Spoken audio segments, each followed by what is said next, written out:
prolifération. Au sujet du clergé, je vous avais parlé dans le premier épisode du rôle de l'imam. Dans le sunnisme, il n'y a pas de clergé à proprement parler. Le mot d'ecclésiastique, qui vient du mot église, est donc impropre. Le porteur du titre a pour rôle de garder l'unité de l'islam et tout musulman lui doit obéissance. C'est le dirigeant de l'Oumma, la communauté des musulmans. Nonobstant, il ne possède aucun pouvoir et n'exerce aucune autorité dans le lien qui unit l'homme à son créateur.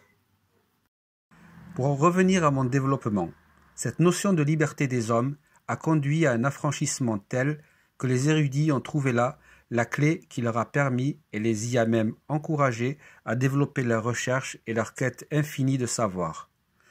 Al-Hassan ibn Atiyya a rapporté d'Abu Atiqah d'Anas que le prophète sallallahu alayhi wa sallam a dit « Cherchez le savoir même jusqu'en Chine, car la recherche du savoir est une obligation pour tout musulman. » Allah a dit « Et dit, ô mon Seigneur, accrois mes connaissances. » Surat 20, Taha, verset 114.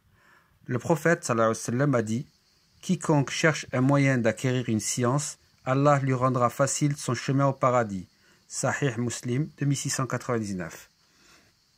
À plus d'un titre, l'histoire de l'islam tient une place particulière dans la culture de l'homme. La naissance et l'essor de l'islam entre le 7e et le 9e siècle se sont produits à un moment où la civilisation européenne était en régression et la civilisation asiatique en stagnation. La nouvelle religion reposait sur une vitalité incontestable, en unifiant de manière fulgurante un peuple jusqu'alors inconnu et désuni. Par les conquêtes, en quelques années, des provinces asiatiques et africaines de l'Empire byzantin, par les conquêtes de l'Empire perse et de l'Espagne. L'islam l'a emporté sur la plupart des religions traditionnelles, notamment au Proche-Orient et au Moyen-Orient. La civilisation issue de ces conquêtes était l'une des plus brillantes. Elle a conservé l'héritage antique à une époque où l'Europe rompait avec la tradition de l'écriture et elle l'a retransmis à l'Europe au bas Moyen-Âge.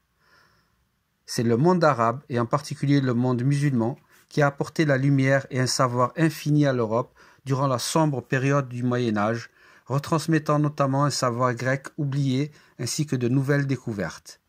La culture occidentale s'est coupée de la culture grecque durant près d'un millénaire, et le monde musulman a fait office de conservation et de traduction de ses connaissances avant de les retransmettre à l'Occident, provoquant son illumination intellectuelle.